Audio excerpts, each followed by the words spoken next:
బేగంపేటలోని ITC Kakatiya హోటల్లో తెలంగాణ ప్రభుత్వం formula ఈ గ్రీన్ కోతో అవగాహన ఒప్పందం కుదుర్చుకుంది. ఈ రెండు సంస్థల ఒప్పంద ఎంఓయూపై సంతకాల కార్యక్రమానికి ముఖ్య అతిథిగా ఐటీ పరిశ్రమల వాణిజ్య మున్సిపల్ శాఖ మంత్రి కేటీఆర్ హాజరయ్యారు. ప్రపంచంలోని ఇతర నగరాలతో పోటీపడి హైదరాబాద్ ఫార్ములా ఈ రేసుకు వేదికైందని మంత్రి కేటీఆర్ అన్నారు. నవంబర్ నుండి మార్చి మధ్యలో ఫార్ములా ఈ రేసుకు హైదరాబాద్ ఆతిథ్యం ఇవ్వనుందని ఆయన చెప్పారు. హైదరాబాద్లో త్వరలో మొబిలిటీ క్లస్టర్ ఏర్పాటు దిశగా ప్రభుత్వం ఆలోచనలు చేస్తుందని ఆయన చెప్పారు. ఫార్ములా ఈ రేసింగ్ హైదరాబాద్ ఈవీ గమనంలో ఒక మైలురాయిగా నిలుస్తుందని మంత్రి కేటీఆర్ తెలిపారు. కార్యక్రమంలో ఫార్ములా ఈ అసోసియేషన్, గ్రీన్ కో నాయకత్వ బృందాలతో పాటు ఐటీ పరిశ్రమల శాఖకు చెందిన సీనియర్ అధికారులు పాల్గొన్నారు. This is only because I think, like I pointed out, governments across the world, people across the world have now come to the realization that climate change is real. What is happening is real. Therefore, we need to also start acting and start really, delivering on the promise. We are going to also witness a revolution of electric vehicles in India, and Telangana state, in fact, wants to be the epicenter of this revolution, of this activity, and we want to be at the forefront, leading the entire country. So therefore, why Formula E? Why Telangana is so keen to have him here is because I understand that Formula E from the FIA family is one of the fastest growing sports, among the world. Its viewership, in fact, is more than half of Formula One and is increasing every year quite rapidly in the last 8 seasons. Probably by the end of this decade, its popularity may be equal to that of Formula One. In fact, Formula E promotes electric mobility and renewable energy solutions, and that's where I see a great fit between Greenco and the FIA family. It also brings together the leaders of automotive industry who have pioneered the electric vehicle transition, such as Nissan, Jaguar, Porsche, Mercedes, Audi, BMW, and Maserati, and most significantly our own team led by Dilbagh Gill, our Mahindra. ఉద్యమ స్ఫూర్తితో పనిచేస్తున్న తెరాస ప్రభుత్వానికి ఉద్యోగులు తోడ్పాటు అందించాలని రాష్ట్ర ప్రణాళిక సంఘం ఉపాధ్యక్షుడు వినోద్ కుమార్ విజ్ఞప్తి చేశారు. ఉద్యోగులతో పాటు ప్రజలు ఐక్యంగా పనిచేయాలని ప్రభుత్వం కోరుకుంటుందని తెలిపారు. తెలంగాణ ఉద్యోగుల సంఘం రూపొందించిన డైరీని వినోద్ కుమార్ ఆవిష్కరించారు. కవులు, కళాకారులు, సంస్కృతికి సంబంధించిన అన్ని అంశాలను డైరీలో పొందుపరిచామని తెలంగాణ ఉద్యోగుల సంఘం వెల్లడించింది. గతంలో ఉన్న ప్రభుత్వ రీతిగా ప్రస్తుత పరిస్థితి లేదన్నారు. ఇప్పుడు కూడా ప్రభుత్వానికి తోడ్పాటుకు ఉండాలని కోరుతున్నాను. ఎందుకంటే ఇలాంటి ప్రభుత్వం ఈ దేశంలో ఏ రాష్ట్రంలో లేదు. నేను ఛాలెంజ్ చేస్తున్నాను. మన 4 ముఖ్యమంత్రులు, మాజీ ముఖ్యమంత్రులు వచ్చిపోయాను కదా బీజేపీ వాళ్ళు. ఛాలెంజ్ చేస్తాను నేను మా తెలంగాణ భవనుడు, రాండి చర్చిద్దాం. స్పౌజెస్ ట్రాన్స్ఫర్స్ ఇవన్నీ కూడా ఫస్ట్ బయట చెప్పింది ఎవరండి? గౌరవ ముఖ్యమంత్రి గారు. భార్యాభర్తలు ఒక దగ్గర ఉంటేనే సుఖంగా ఉంటారు. ఇంకోటి ఏంటంటే పని బాగా చేస్తారు. లేకపోతే భార్య దగ్గర, భర్త దగ్గర, పిల్లల దగ్గర ఉంటే మెంటల్ టెన్షన్ ఉండి సక్రమంగా పనిచేయరు. ఎలా కాకపోతే ఇంకో 10 రోజులకి, 10 రోజులకి, నెల రోజులకి చేసుకుందాం. ఇది ఉద్యోగస్తులు, ప్రజలు మమేకంగా పనిచేయాలని చెప్పి ఆలోచించేటువంటి ముఖ్యమంత్రి మన కేసీఆర్ గారు. వీళ్ళందరూ రీషఫ్లింగ్ చేసేసి దానికి అనుగుణంగా రిక్రూట్మెంట్ చేయాలని ప్రభుత్వం అనుకోవడం జరుగుతుంది. దానికి ఉద్యోగుల సంఘంగా మేము ఎన్నిదానికి ఉండడం జరిగింది. కొన్ని గ్రీవెన్సెస్ ఉన్నాయి. ఆ గ్రీవెన్సెస్ను కంప్లీట్ చేయాలని మేము కోరుకోవడం జరుగుతుంది. దానికి కూడా ప్రభుత్వం కూడా ఈ మధ్యన కమిటీ వేయడం జరిగింది. ఆ కమిటీలో కూడా ఈ ప్రెసిడెన్షియల్ ఆర్డర్ మీద కమాండింగ్ ఉన్న తెలంగాణ ఒక ఐఏఎస్ ఆఫీసర్ను కూడా ఇంక్లూడ్ చేస్తే బాగుంటుందని మేము కోరుకోవడం. రాష్ట్రంలో కరోనా పరిస్థితులపై హైకోర్టు విచారించింది. ఆర్టీపీసీఆర్ టెస్టుల సంఖ్య పెంచాలని ప్రభుత్వాన్ని హైకోర్టు ఆదేశించింది. రోజుకు 1,00,000 ఆర్టీపీసీఆర్ టెస్టులు చేయాలంది. అలాగే ఆర్టీపీసీఆర్ ర్యాపిడ్ పరీక్షల వివరాలు వేరువేరుగా ఇవ్వాలని తెలిపింది. భౌతిక దూరం, మాస్కుల నిబంధనలు ఖచ్చితంగా అమలు చేయాలంది. కరోనా నియంత్రణపై ఈ రోజు మంత్రివర్గం చర్చిస్తున్నట్లు ఏజీ హైకోర్టుకు తెలిపింది. పూర్తి వివరాలతో నివేదిక సమర్పించాలని ప్రభుత్వాన్ని హైకోర్టు ఆదేశించింది. కరోనా కేసులపై విచారణను హైకోర్టు ఈ నెల 25కు వాయిదా వేసింది. కరోనా వ్యాప్తి వల్ల రేపు నుంచి కేసుల విచారణ వర్చువల్ గా జరగనుంది. హిమాయత్ నగర్లోని పంచాయతీరాజ్ గ్రామీణ ఉపాధి కల్పన కమిషనర్ కార్యాలయం ఎదుట అవుట్ సోర్సింగ్ జూనియర్ పంచాయతీ కార్యదర్శులు ధర్నా చేపట్టారు. రాష్ట్ర ప్రభుత్వం తీసుకొచ్చిన 317 జీవో వల్ల ఉద్యోగాలు పోయి తాము రోడ్డున పడ్డామని బాధితులు ఆవేదన వ్యక్తం చేశారు. రాష్ట్ర వ్యాప్తంగా దాదాపు 800 మంది కార్యదర్శులు పనిచేస్తున్నామని వారు అన్నారు. ఇప్పటికైనా ప్రభుత్వం స్పందించి 317 జీవోను రద్దు చేసి తొలగించిన 400 మందిని విధుల్లోకి తీసుకోవాలని డిమాండ్ చేశారు. తొలగించిన జూనియర్ పంచాయతీ కార్యదర్శులు అనసూయ, రాము, ఇమాంలతో పాటు పలువురు అధికారులు పాల్గొన్నారు. తీసేసిన పంచాయతీ కార్యదర్శుల వెంటనే తీసేసిన పంచాయతీ కార్యదర్శుల వెంటనే వద్దు వద్దు ఈ జీవో వద్దు. కార్యదర్శుల ద్వారా తీసుకున్న మేము కమిషనర్ కలిసి ఇప్పటికే విన్నవించుకోవడం జరిగింది. మాకు కావాల్సిన డిమాండ్లు ఏదనగా మాకు అవుట్సోర్సింగ్ పంచాయతీ కార్యదర్శులను తక్షణమే విధుల్లోకి తీసుకోవాలి. మాకు అక్కడ వేకెన్సీ లేని పక్షంలో నియర్ డిస్టిక్లో కూడా సర్దుబాటు చేస్తే మేము సర్వీస్ చేయడానికి సిద్ధంగా ఉన్నాము. అదేవిధంగా మాకు ఇటువంటిది నెక్స్ట్ టైం కాకుండా ఉద్యోగ భద్రత అవుట్సోర్సింగ్ పంచాయతీ కార్యదర్శులకు ఉద్యోగ భద్రత కల్పించాలని మేము ప్రభుత్వాన్ని వేడుకుంటున్నాం. 2018 సంవత్సరం డిసెంబర్ 31న తెలంగాణ గవర్నమెంట్ పంచాయత్ సెక్రటరీల రిక్రూట్మెంట్ నోటిఫికేషన్ అనేది ఇవ్వడం జరిగింది. ఆ నోటిఫికేషన్ ద్వారా అక్టోబర్ 9న మేము ఎగ్జామ్ రాసాము. ఏప్రిల్లో పంచాయత్ సెక్రటరీలను కొంతమందిని సెలెక్ట్ చేయడం జరిగింది. ఆ తర్వాత లిస్టుల వారీగా మెరిట్ లిస్టు ఎగ్జామ్లో మెరిట్ లిస్ట్ బేస్డ్గా రోస్టర్ పాయింట్లతో లిస్టు 2, 3, 4 అని ఖాళీ ఉన్న గ్రామ పంచాయతీలో పంచాయత్ సెక్రటరీలను తీసుకోవడం జరిగింది. అలా కొంతమంది అవుట్సోర్సింగ్ పంచాయత్ సెక్రటరీలుగా రోస్టర్ పాయింట్తోని మార్క్ లిస్టుల మెరిట్ బేస్డ్ ప్రకారంగా డిపిఓ ఆఫీస్లోనే మాకు అన్ని సర్టిఫికెట్లు వెరిఫికేషన్ చేసి మీరు పంచాయత్ సెక్రటరీగా సెలెక్ట్ అయ్యారు అని చెప్పి లాస్ట్కి మాకు సెలెక్ట్ అయిపోయినాక అపాయింట్మెంట్ ఆర్డర్ మాత్రమే మీకు అవుట్సోర్సింగ్ వాళ్ళు మీకు ఇస్తారు. 317 జీవోను అనుసరించి చేపడుతున్న ఉపాధ్యాయ బదిలీలు, స్పౌజ్ కేసుల సంఖ్యను పరిష్కరించాలని ఉపాధ్యాయులు విజ్ఞప్తి చేశారు. బదిలీల కారణంగా భార్యాభర్తలు వేరువేరు జిల్లాలో పనిచేయాల్సిన దుస్థితి ఏర్పడుతుందని ఉపాధ్యాయులు జైపాల్ రెడ్డి, సుమా, శ్రీదేవి, సుమన్ ఆవేదన వ్యక్తం చేశారు. కుటుంబాలు విచ్ఛిన్నమయ్యే ప్రమాదం నెలకొంటుందని అన్నారు. తాము ప్రభుత్వం తీసుకొచ్చిన జీవోను వ్యతిరేకించడం లేదని, అందులోని లోపాలను సరిచేసి న్యాయం చేయాలని వారు కోరారు.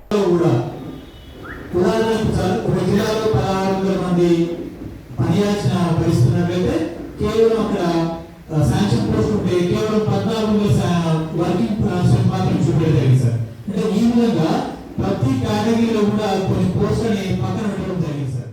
ఇప్పుడు సూర్యాపేట లాంటి జిల్లాలలో కేవలం 57 మెంబర్స్ మాత్రమే ఉన్నారు. అక్కడ ఇన్కమింగ్ అవుట్గోయింగ్ చేసే ఇంకా షార్టేజ్ అవుతున్నారు సార్. ఎక్సైజ్ కాదు, ఎక్సైజ్ అయితే లేదు, అక్కడ ఇంకా షార్టేజ్ అవుతున్నారు. సంగారెడ్డి జిల్లాలో కేవలం 15 మంది ఏజీపీ మాత్రమే.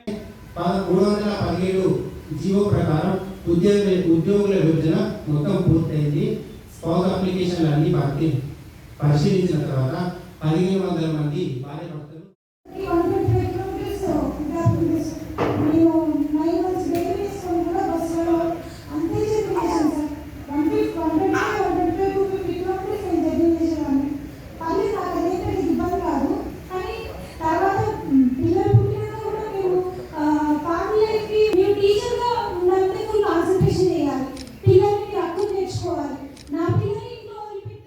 సంక్రాంతి పండుగకు ముందు హైదరాబాద్ నుంచి వివిధ ప్రాంతాలకు తరలి వెళ్లే ప్రజలతో రైల్వే స్టేషన్లు, బస్టాండ్లు కిక్కిరిసిపోయాయి. అయితే ఇప్పుడు హైదరాబాద్కు తిరిగి వచ్చే ప్రయాణికులతో మళ్లీ రైల్వే స్టేషన్లు, బస్టాండ్లలో రద్దీ నెలకొంది. ప్రజలు హైదరాబాద్కు తిరుగు పయనమవడంతో నేడు హైదరాబాద్ విజయవాడ జాతీయ రహదారిపై వాహనాల రద్దీ పెరిగింది. యాదాద్రి భువనగిరి జిల్లా చౌటుప్పల్ మండలం పంతంగి టోల్ గేట్ వద్ద నిన్న 35,000కు పైగా వాహనాలు రాకపోకలు సాగించినట్టు తెలుస్తోంది. అలాగే ఆ టోల్ గేట్ మీదుగా ఈ నెల 8వ తేదీ నుంచి 16వ తేదీ వరకు సుమారు 4 లక్షలకు పైగా వాహనాల రాకపోకలు సాగించినట్లు సమాచారం. రద్దీ పెరిగిన నేపథ్యంలో పంతంగి టోల్ ప్లాజాతో పాటు నల్గొండ జిల్లా కొర్లపాడు టోల్ ప్లాజా వద్ద అదనపు టోల్ చెల్లింపు కేంద్రాలను ఏర్పాటు చేశారు. సాధారణ రోజుల్లో కంటే వాహనాల రాకపోకలు భారీగా పెరిగాయి.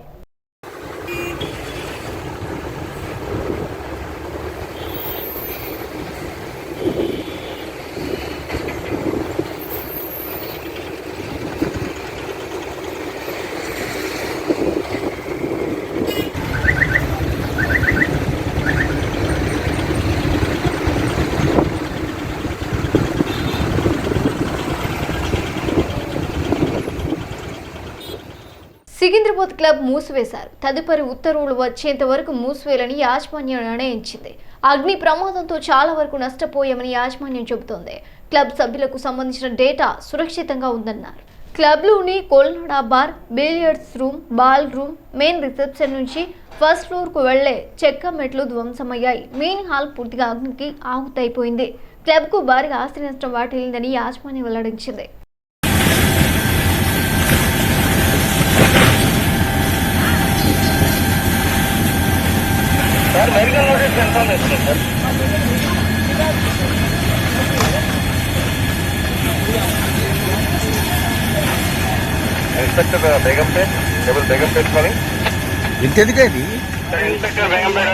ఎంతో చరిత్ర కలిగిన సికింద్రాబాద్లోని పురాతనమైన క్లబ్ మంటల్లో కాలిపోవడం దారుణమని సిపిఐ రాష్ట్ర కార్యదర్శి చాడా వెంకటరెడ్డి అన్నారు.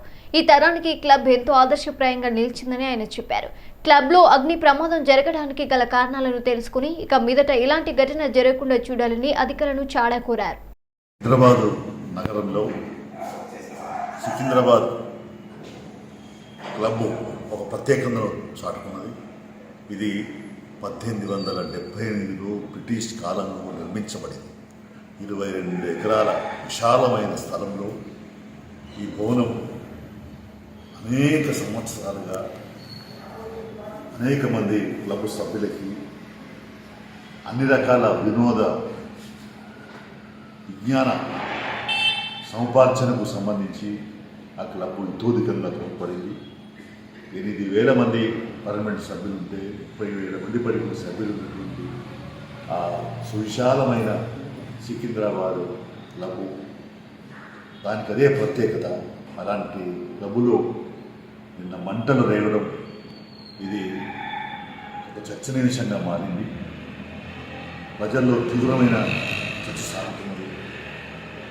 ఎందుకు అలాంటి ఒక ప్రతిష్టాత్మకమైన పురాతనమైన ఈనాటి తరానికి ఆదర్శంగా ఉండేటువంటి క్లబ్ మంటలప్పాలు కావడంలో వెనుకాల ఉన్నటువంటి కారణాలు ఏంటి, అంతర్యం ఏంటి అనేది చర్చించాల్సిన అవసరం ఉంది. ఏదైనా ప్రపంచంలోని అతిపెద్ద ఈ-కామర్స్ సంస్థ అమెజాన్ ఇండియాలో భారీ ఎత్తున పెట్టుబడులు హైదరాబాద్లో పెడుతోంది. అమెరికా వెలుపల సంస్థ తొలి క్యాంపస్ ని హైదరాబాద్లోనే నిర్మిస్తోంది. 2015లో మొదలైన నిర్మాణ పనులు ప్రస్తుతం చివరి దశకు చేరుకున్నాయి.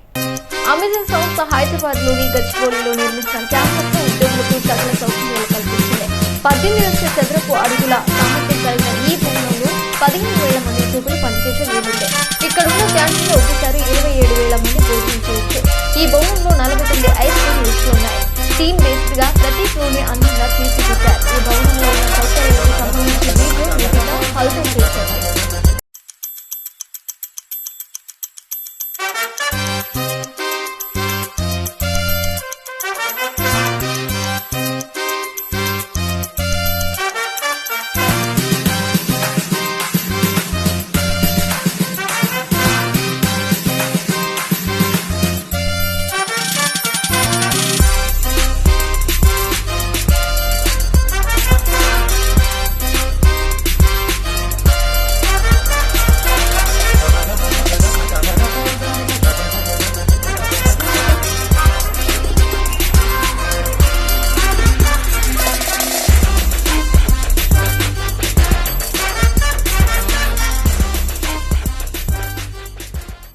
బీజేపీ రాష్ట్ర అధ్యక్షుడు కరీంనగర్ ఎంపీ బండి సంజయ్ అరెస్ట్ కు సంబంధించి తెలంగాణ ప్రభుత్వం ఇంకా నివేదిక ఇవ్వలేదని కేంద్ర హోంశాఖ తెలిపింది. ఈ మేరకు బండి సంజయ్ ఫిర్యాదుపై కేంద్ర హోంశాఖ ప్రివిలేజ్ కమిటీకి సమాధానం ఇచ్చింది. అక్రమంగా తనను అరెస్ట్ చేశారని లోక్సభ స్పీకర్ కు బండి సంజయ్ ఫిర్యాదు చేయగా స్పీకర్ కార్యాలయం ప్రివిలేజ్ కమిటీకి పంపించింది. ఈ ఘటనపై ప్రివిలేజ్ కమిటీ కేంద్ర హోంశాఖకు నివేదికను కోరగా తెలంగాణ ప్రభుత్వం ఇంకా వివరాలు ఇవ్వలేదని తెలిపింది. ఈ నెల 21న లోక్సభ ప్రివిలేజ్ కమిటీ భేటీ కానుండగా సమావేశానికి బండి సంజయ్ హాజరు కానున్నారు. ఉద్యోగ ఉపాధ్యాయ భద్రతల కోసం రాష్ట్ర ప్రభుత్వం విడుదల చేసిన జీవో 317కు వ్యతిరేకంగా బండి సంజయ్ తలపెట్టిన దీక్షను పోలీసులు భగ్నం చేశారు. పార్టీ కార్యాలయంలో జరుగుతున్న దీక్షను భగ్నం చేసేందుకు పోలీసులు కార్యాలయ గేటు తాళాన్ని పగలగొట్టారు. అప్పటికే లోపల ఉన్న శ్రేణులు తమ నాయకుని అరెస్టు చేస్తే పెట్రోల్ పోసుకుంటామని హెచ్చరించగా ముందస్తు చర్యల్లో భాగంగా అగ్నిమాపక శకటాన్ని తెప్పించి కార్యాలయం లోపల నీళ్లు చల్లించారు. రాత్రి 10:30 గంటలకు తలుపులు అద్దాలు బద్దలు కొట్టి లోపలికి వెళ్లి సంజయ్ను బలవంతంగా అరెస్ట్ చేసి తీసుకెళ్లారు. బండి సంజయ్ను అరెస్ట్ చేసిన తీరును తప్పుపట్టిన హైకోర్టు వ్యక్తిగత పూచీకత్తుపై సంజయ్ను విడుదల చేయాలని ఆదేశాలు జారీ చేసింది. దీంతో ఆయన జైలు నుంచి విడుదలయ్యారు. తన అరెస్టు తీరుపై అసంతృప్తి వ్యక్తం చేసిన బండి సంజయ్ లోక్సభ స్పీకర్కు ఫిర్యాదు చేశారు. భూమిని కబ్జా చేశారంటూ ఓ రైతు కుటుంబం కలెక్టరేట్ ఎదుట ఆత్మహత్యకు యత్నించింది. నిజామాబాద్ జిల్లా కేంద్రంలో ఈ ఘటన చోటు చేసుకుంది. బోధన మున్సిపాలిటీ పరిధిలోని అచ్చనపల్లి గ్రామానికి చెందిన రాణి మల్లీశ్వరి వాళ్ళ మామయ్య లింగయ్యతో కలిసి కలెక్టర్ కార్యాలయం ఎదుట బలవన్ మరణానికి యత్నించారు. అచన్పల్లి మాజీ సర్పంచ్ సాయిలు తమ 2 ఎకరాల భూమిని కబ్జా చేశారంటూ మల్లీశ్వరి ఆరోపించారు. సంబంధిత అధికారులకు ఎన్నిసార్లు ఫిర్యాదు చేసినా పట్టించుకోలేదని బాధితురాలు వాపోయారు. దీంతో వాళ్ల మామయ్య లింగయ్యతో కలిసి 2 అక్క చెల్లెలు పెట్రోల్ పోసుకోగా అక్కడే విధుల్లో ఉన్న పోలీసులు సీసాను లాక్కున్నారు. వారి నుంచి ప్రాణహాని ఉందని న్యాయం చేయాలని బాధితులు వేడుకున్నారు.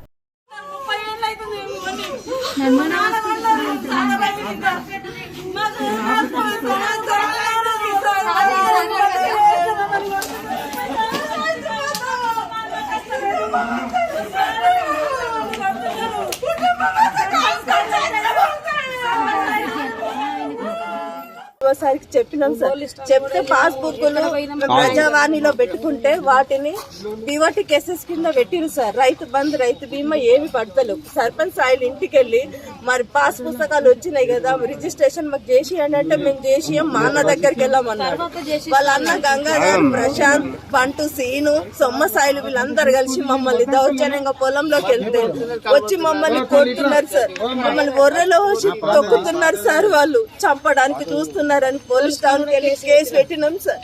కేసు పెట్టినా గానీ వాళ్ళు ఇది మాది కాదు ఎంఆర్ఓలకు చెప్పండి అన్నారు. ఎంఆర్ఓ దగ్గరికి వెళ్తే రెవెన్యూకి పంపిస్తున్నారు. రెవెన్యూకి పంపిస్తే అక్కడ తిరిగి బాగా అలసిపోయినాం సార్. బాగా కొడుతున్నారు. నోటికి ఎంత వస్తే అంత తిడుతున్నారు సార్. సాక్షి సంతకాల దగ్గరికి వెళ్తే సాక్షులను పిలిపించి మీరు చెప్పగలుగుతారంటే వాళ్ళకి వెళ్ళి మస్తు గొడవ పెట్టుకొని వాళ్ళని నానా బూతులు తిట్టి వాళ్ళని భయపెట్టిస్తున్నారు. సాంబరెడ్డి దగ్గర నానా పెద్ద మనుషుల సమక్షంలో కొన్నాడు సార్ పొలాలు. చెప్పడానికి మాకు ఎవరు ముందుకు వస్తలేరు సార్. వాళ్ళు భయపెట్టిస్తున్నారు. ఇళ్లలోకి వెళ్ళి లంచాన్ని నోటికి ఎంత వస్తంత బూతులు తిడుతూ వాళ్ళని మాది ఒకటే కుటుంబం సార్. మేము బతకడానికి వచ్చినామని సర్పంచ్ సాయిలు, గంగాధర్, ప్రశాంత్, సొమ్మ సాయిలు, కోవిడ్ నియంత్రణ చర్యలు వైద్య ఆరోగ్య శాఖపై ముఖ్యమంత్రి వైఎస్ జగన్మోహన్ రెడ్డి సోమవారం సమీక్ష చేపట్టారు.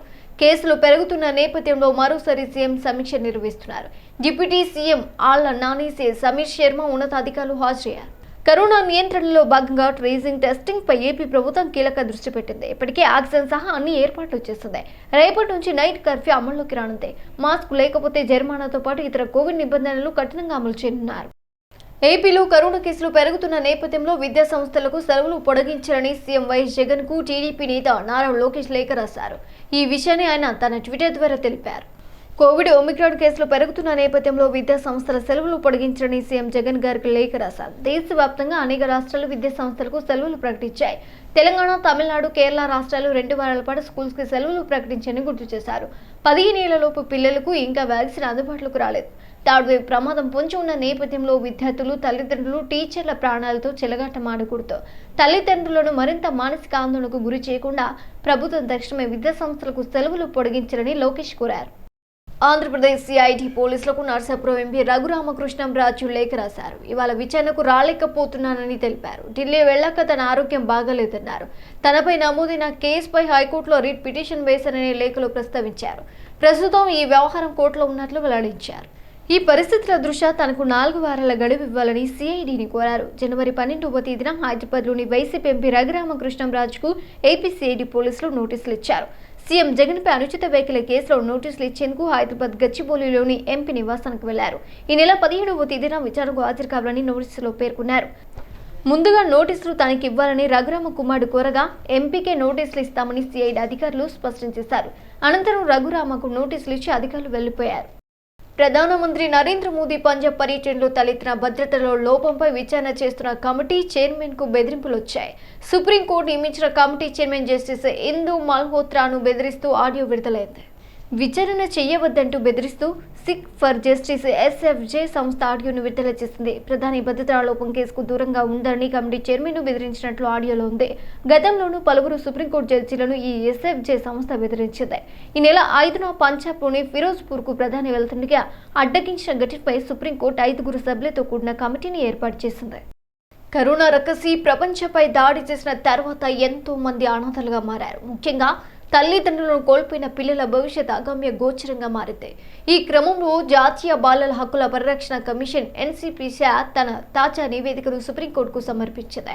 2020 ఏప్రిల్ 1 నుండి కోవిడ్తో పాటు ఇతరత్ర కారణాల వల్ల మొత్తం 1,47,492 మంది పిల్లలు తమ తల్లిని లేదా తండ్రిని లేదంటే 2 తల్లిదండ్రులను కోల్పోయారని ఈ నివేదికలో వెల్లడించింది. కరోనా కాలంలో తల్లిదండ్రులను కోల్పోవడం వల్ల సంరక్షణ అవసరమయ్యే పిల్లల గురించి వివరాలను అందజేసింది ఎన్సీపీసీఆర్. బాల్ స్వరాజ్ పోర్టల్లో రాష్ట్రాలు, కేంద్రపాలిత ప్రాంతాలు అప్లోడ్ చేసిన డేటా ఆధారంగా సదరు వివరాలను గణాంకాలను రూపొందించినట్టు తెలిపింది. ఇక జనవరి 11 వరకు అప్లోడ్ చేయబడిన డేటాను బట్టి నిర్దేశిత సమయంలో అనాథలుగా మిగిలిన వారు 10,094 మంది కాగా తల్లిదండ్రులను కోల్పోయిన వారు 136,910 మంది. అలాగే విడిచిపెట్టిన పిల్లలు 488 మంది ఉండగా గణాంకాల ప్రకారం మొత్తం 147,492 మంది చిన్నారులు బాధితులుగా ఉన్నారు. ఇక స్త్రీ పురుష నిష్పత్తి చూస్తే 76,508 మంది బాలురు కాగా 70,980 మంది బాలికలు, 4 ట్రాన్స్జెండర్లు ఉన్నారని కమిషన్ తెలిపింది. అలాగే వీళ్ళు 8 నుంచి 13 ఏళ్ల మధ్య ఉన్నవారు 59,010 మంది కాగా 14 నుంచి 15 ఏళ్ల లోపు 22,763 పిల్లలు. ఇక 16 నుంచి 18 ఏళ్ల లోపు వారు 22,626గా ఉండగా 7 సంవత్సరాల లోపు వారు 26,080 మంది ఉన్నారు.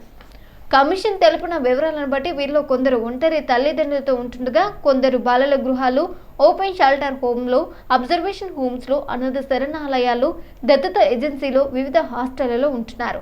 ఈ పిల్లల వివరాలను రాష్ట్రాల వారీగా చూస్తే ఒడిశా గరిష్టంగా 24,405 మంది పిల్లలున్నారు. ఆ తర్వాత మహారాష్ట్రలో 19,623 మంది, గుజరాత్లో 14,770 మంది, తమిళనాడులో 11,014 మంది, ఉత్తరప్రదేశ్లో 9,247 మంది, ఆంధ్రప్రదేశ్లో 8,760 మంది, మధ్యప్రదేశ్లో 7,340, పశ్చిమ బెంగాల్ 6,835, ఢిల్లీ 6,629, అలాగే రాజస్థాన్లో 6,827 మంది పిల్లలు అనాథలయ్యారు.